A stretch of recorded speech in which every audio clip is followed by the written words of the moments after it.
चलते हैं आज की सुर्खियों पर। महिंद्रा शोरूम से बोलेरो चोरी करने वाले 2 आरोपी गिरफ्तार, चोरी की गाड़ी बरामद। आयुष्मान आरोग्य मंदिर की सेंटर इंचार्ज के हत्यारे की गिरफ्तारी और फांसी की मांग को लेकर राज्य भर के आयुष्मान आरोग्य मंदिर के स्वास्थ्य कर्मियों ने उपायुक्त कार्यालय के समक्ष किया जोरदार प्रदर्शन। पहलगाम में आतंकवादी हमले में शहीद हुए लोगों की याद में जेएमएम ने मोमबत्तियां जलाई और दी श्रद्धांजलि। खबरें अब विस्तार से। एमजीएम थाना क्षेत्र के NH 35 पर स्थित महिंद्रा शोरूम से बोलेरो गाड़ी चोरी करने वाले 2 आरोपियों को पुलिस ने गिरफ्तार कर लिया है। ग्रामीण एसपी ऋषभ गर्ग ने शुक्रवार शाम 6:30 पर एसएसपी ऑफिस में प्रेस कॉन्फ्रेंस कर बताया कि गिरफ्तार आरोपियों में कोडरमा जिले के जयनगर थाना क्षेत्र के गरचाच गांव निवासी सबा करीम और बिहार के सिवान जिले के सिसवन थाना क्षेत्र के सरौत गांव निवासी गुड्डू कुमार महतो शामिल हैं। सबा करीम वाहनों से भरा कंटेनर लेकर महिंद्रा शोरूम आया था। उसने कंटेनर से सभी गाड़ियां उतरवा दी, लेकिन बोलेरो को उतारने के बाद उसकी चाबी अपने साथी गुड्डू कुमार महतो को सौंप दी। गुड्डू बोलेरो लेकर फरार हो गया। इसके बाद सबा करीम ने शोरूम के कर्मचारियों को यह कहकर गुमराह किया कि उसने चाबी स्टाफ के ही एक व्यक्ति को दी थी, जो गाड़ी लेकर चला गया। घटना की जानकारी मिलने के बाद महिंद्रा शोरूम के मैनेजर संतोष गिरी ने एमजीएम थाने में प्राथमिकी दर्ज कराई। पुलिस ने त्वरित कार्रवाई करते हुए गालूडी से चोरी की गई बोलेरो सहित दोनों आरोपियों को गिरफ्तार कर लिया। दोनों को न्यायिक हिरासत में जेल भेज दिया गया है। संतोष गिरी जो कि मैनेजर हैं बालाजी ऑटोमोबाइल्स प्राइवेट लिमिटेड के, उनके द्वारा एक आवेदन दिया गया था कि उन लोग के वर्कशॉप के पास से और जो उन लोग का बेसिकली बड़ा एक यार्ड रहता है, वहाँ से एक बोलेरो गाड़ी को चुरा करके कुछ लोग भागे हैं। उसी के क्रम में जैसे ही सूचना प्राप्त हुई तो हम लोग के एमजीएम थाना प्रभारी और गालूडी थाना प्रभारी और जो भी एमजीएम थाना में दलबल मौजूद था उसको एक चौकन्ना करते हुए एक टीम गठित की।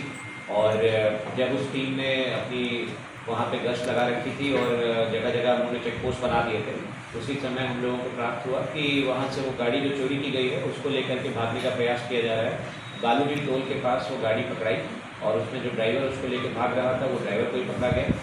जब उस ड्राइवर से पूछताछ की गई तो उसने इस बात को स्वीकारा कि उसने यह गाड़ी वहाँ पे जो कंपनी के अंदर जिस बड़ी गाड़ी के माध्यम से उसने वहाँ पे वो गाड़ी पहुँचाई थी, सबा करीम उसका नाम था, उसके साथ मिलकर के इस योजना को अंजाम दिया। और उन लोगों ने प्लानिंग यही की थी कि हम जब उसको वहाँ पे उतारेंगे तो तुम उसको बोल देना कि हम वहाँ के स्टाफ हैं और तुमको ही हम पास वास दे देंगे। कुछ फर्जी डॉक्यूमेंट का स्टाम्पिंग भी उसने करवा दी थी, जो कि वहाँ का इंटरनल आदमी था सबा करीम। जो उसने और दूसरा जो व्यक्ति इसको चुरा करके भागा, जो गुड्डू कुमार महतो है, उसने वो ड्राइवर था जो इसको लेकर के भागा था। इन दोनों ने मिलकर घटना को अंजाम दिया था। इनके बीच में डील हुई थी कि जो इसको बेचने से हम लोग को राशि प्राप्त होगी उसको हम लोग आधा आधा बांट लेंगे। जमशेदपुर के एमजीएम थाना अंतर्गत आयुष्मान आरोग्य मंदिर की सेंटर इंचार्ज ज्योति कुमारी के हत्यारे की गिरफ्तारी और फांसी की मांग के साथ आयुष्मान आरोग्य मंदिर के कर्मचारियों की सुरक्षा की मांग को लेकर आज राज्य भर के आयुष्मान आरोग्य मंदिर के स्वास्थ्य कर्मी आम बाजार में एकत्रित हुए, जहां लोगों ने प्रोटेस्ट मार्च निकालकर हाथों में तख्ती लिए हत्यारे को फांसी हो और सरकार हमें सुरक्षा दे, इसकी मांग करते हुए उपायुक्त कार्यालय पहुंचकर जोरदार प्रदर्शन किया। वहीं इन लोगों का कहना है कि यह सेंटर जंगल और पहाड़ के बीच बना है और लोगों को स्वास्थ्य सेवा देते हैं। वहां सुरक्षा नाम की कोई चीज नहीं है। जैसे ज्योति कुमारी पर जानलेवा हमला हुआ और उसकी हत्या कर दी गई, वहीं इलाज के दौरान ज्योति कुमारी की रिम्स में मौत हो गई। हालांकि मौत का आरोपी ज्योति कुमारी के कथित पति पर लगा है और पुलिस ने उसे गिरफ्तार कर लिया है। उसे कड़ी से कड़ी सजा मिले, इसकी मांग को लेकर सभी आयुष्मान स्वास्थ्य कर्मी सड़क पर है। झारखंड कम्युनिटी हेल्थ ऑफिसर की तरफ से प्रधान सचिव हैं। हमारी CHO ये जमशेदपुर में कार्यरत थी ज्योति कुमारी।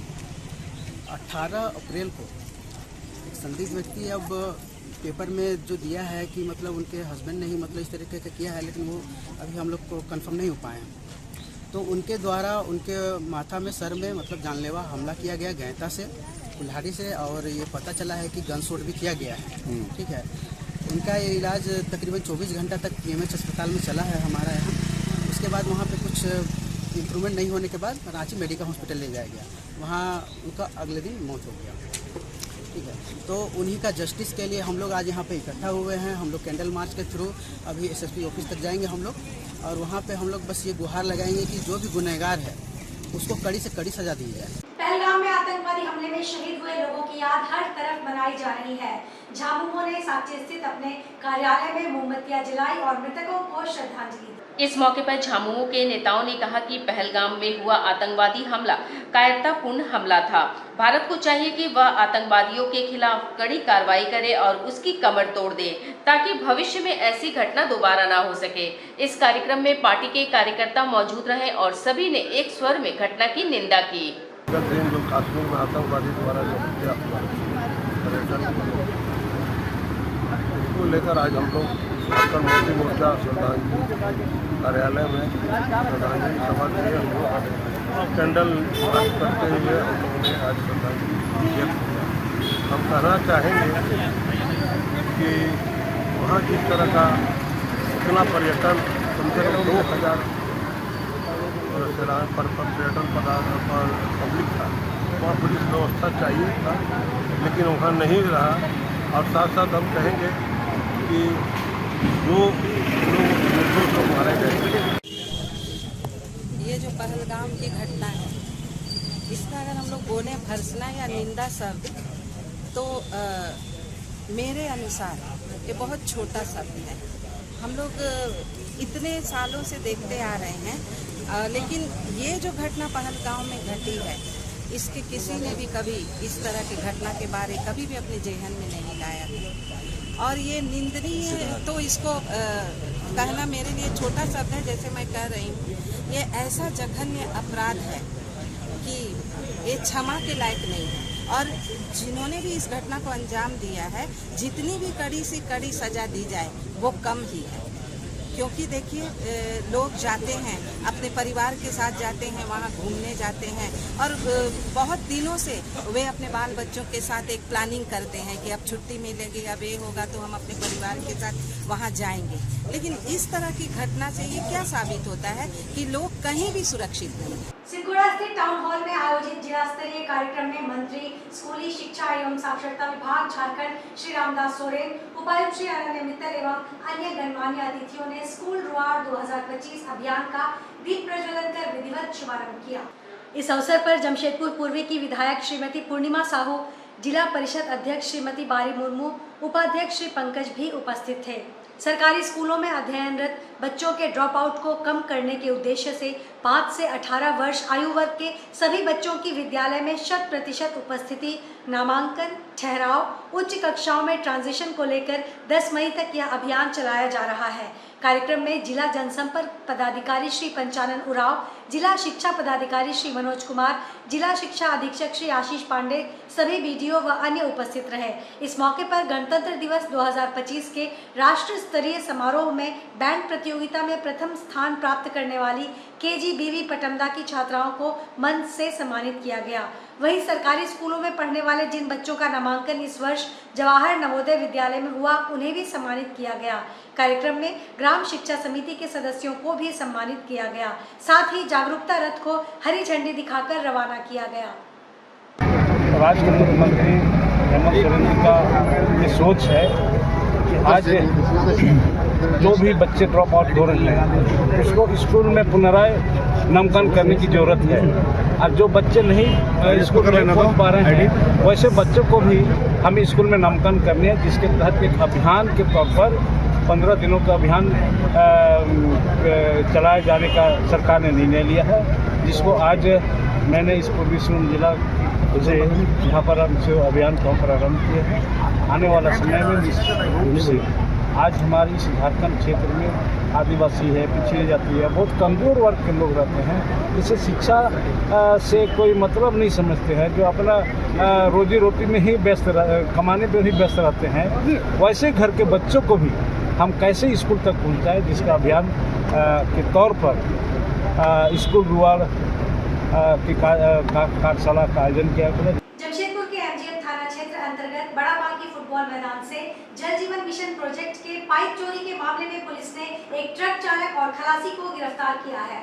शुक्रवार शाम 6 बजे एसएसपी कार्यालय में आयोजित प्रेस कॉन्फ्रेंस में ग्रामीण एसपी ऋषभ गर्ग ने बताया कि आरोपियों के ट्रक से जल जीवन मिशन योजना के करीब 6 लाख रुपए मूल्य के 90 पाइप बरामद किए गए हैं। गिरफ्तार किए गए ट्रक चालक की पहचान उत्तर प्रदेश के कुशीनगर जिले के भागलपुर गांव निवासी परशुराम प्रसाद और खलासी की पहचान पंजाब के लुधियाना निवासी रविंद्र कुमार के रूप में हुई है। पुलिस पूरे मामले की जांच में जुटी है और यह पता लगाने की कोशिश कर रही है कि इस चोरी में और कौन-कौन शामिल हो सकते हैं। प्राप्त हुई थी कि एमजीएम थाना क्षेत्र अंतर्गत बड़ाबाकी फुटबॉल मैदान के पास एक जल जीवन मिशन का प्रोजेक्ट का कुछ पाइप रखा हुआ है, उसको अपराधियों द्वारा चुरा के भागा जा रहा था। उसकी सूचना जब प्राप्त हुई तो उसमें त्वरित छापामारी दल का गठन किया गया और उसके अनुसंधान के क्रम में जब थाना प्रभारी के नेतृत्व में हमने टीम गठित की, उसमें जाके वहाँ पे छापामारी करते हुए वो ट्रक भी बरामद किया जिससे चोरी का पाइप लेके जाया जा रहा था और वो पाइप भी बरामद किया। और उसके उपरांत वहाँ पे जो ड्राइवर और खलासी थे जो कि इस काम को अंजाम दे रहे थे, उन दोनों को गिरफ्तार किया गया है और जो ट्रक है वो भी जब्त हुई है और जो पाइप है वो भी हम लोग को मिलेगा। करमा थाना क्षेत्र स्थित ब्रह्मर्षि समाज के पास चेन स्नैचिंग की कोशिश कर रहे 2 युवकों में से एक को स्थानीय लोगों ने पकड़ लिया, जबकि उसका साथी मौके से फरार हो गया। पकड़े गए युवक की जमकर धुनाई कर उसे पुलिस के हवाले कर दिया गया। प्रत्यक्षदर्शियों के अनुसार दोनों आरोपी एक स्कूटी पर सवार होकर आए थे और एक महिला के गले से चैन छीनने का प्रयास किया। महिला की चीख सुनकर आसपास के लोग मौके पर इकट्ठा हो गए और पीछा कर एक युवक को धर दबोचा। पुलिस ने मौके से स्कूटी को जब्त कर लिया और फरार युवक की तलाश शुरू कर दी है। पकड़े गए आरोपी से पूछताछ जारी है। स्थानीय लोगों ने पुलिस से क्षेत्र में निगरानी बढ़ाने और असामाजिक तत्वों के खिलाफ सख्त कार्रवाई की मांग की है। एक महिला के पति के मरने के बाद सौतेला बेटा और बेटी ने दुकान में ताला मारकर कब्जा कर लिया। जमशेदपुर के रहने वाली हीरा देवी नामक विधवा महिला ने कहा कि पति के मृत्यु के बाद सौतेला बेटा हेमंत पोद्दार और बेटी नेहा पोद्दार, मनीषा पोद्दार अन्य लोगों के द्वारा गाली गलौज, मारपीट और मानसिक रूप से मुझे प्रताड़ित कर मेरे परसोडी स्थित डायमंड कांच दुकान को जबरन ताला मारकर कब्जा कर लिया गया। मुझे दुकान से भगा दिया। मैंने परसोडी थाना और एसएसपी को लिखित शिकायत की है और न्याय की मांग कर रही हूँ। मेरे पापा का डेथ हो गया था 17/3/2025 को। दुकान में काम करते करते एक्सीडेंट होकर सामान गिर गया था, इस वजह से उनका डेथ हो गया था। तो उनका डेथ होने के 20 दिन बाद उनका जब काम किया ख़त्म हो तो मेरा भाई और दोनों बहन आके हम लोग को धमकी देती कि दुकान में आपको कुछ नहीं लेने मिलेगा, अब दुकान में नहीं बैठेंगे, दुकान में हम बैठेंगे, सारा पैसा चीज़ हम देखेंगे। और वो लोग जान से मारने का धमकी भी दे रहे हैं। 16 साल से हम दुकानदार हम अपने हस्बैंड के साथ करती हूँ। मैं डायमंड कांच का हीरा देवी हूँ। मेरे पति का एक्सीडेंट में दुकान में ही मृत्यु हो गया 17/3/2025 को। उसके बाद मैं सौतेले बाल बच्चा बेटा बेटी सब मिलके मेरे को टॉर्चर, मेंटली टॉर्चर और धमकी दे रहा है कि दुकान बंद करो, तुमको दुकान में आने का ज़रूरत नहीं है। उसके बाद हमने जाके थाना परसोडी थाना में जाकर 6 तारीख को एप्लीकेशन दिए कि सर मेरे साथ ऐसे ऐसे किया जा रहा है। तो वहाँ से कोई 9 तारीख को आके मेरे को बोले। उसके बाद फिर 12 तारीख को आके मेरे को बोले कि दोनों पार्टी थाना पे आइए, दोनों में बातचीत समझौता किया जाएगा। लेकिन ये समझौता नहीं हो के 12 तारीख को मेरे दुकान में आके मेरा सौतेले बेटे हेमंत कुमार पोद्दार, मनीषा पोद्दार, नेहा पोद्दार और उनके मामा हेमंत के मामा दो सब मिल कर आके मेरे दुकान में ताला मरवा दिया गया 12 तारीख को। उसके बाद हम अभी कैसे जी रहे, कैसे खा रहे, मेरे को कोई नहीं देखने वाला नहीं है। मैं विधवा कहाँ जाऊँ। कपाली में बीते 3 दिनों से चल रहे 24 प्रहर अखंड हरिनाम संकीर्तन का शुक्रवार को धुलट के साथ समापन हुआ। वहीं गुरुवार को जागरण रात्रि के अवसर पर सैकड़ों की संख्या में जमशेदपुर सहित कपाली के आसपास के ग्रामीणों ने श्री हरिनाम संकीर्तन श्रवण कर अपने आप को पुण्य का भागी माना। वहीं श्री हरि कीर्तन आयोजन समिति के द्वारा जागरण रात्रि के अवसर पर विशाल भंडारा का आयोजन भी किया गया था, जहां प्रसाद के रूप में खिचड़ी, खीर सहित सब्जी पूड़ी इत्यादि का भक्तों ने सेवन किया। इस दौरान सैकड़ों भक्त देर रात तक जुटे रहे। हरिनाम संकीर्तन के दौरान कुल 6 कीर्तन मंडलियों ने भाग लिया। 6 मंडली पश्चिम बंगाल के बांकुड़ा, पुरुलिया सहित झारखंड के पूर्वी सिंहभूम जिला से थी।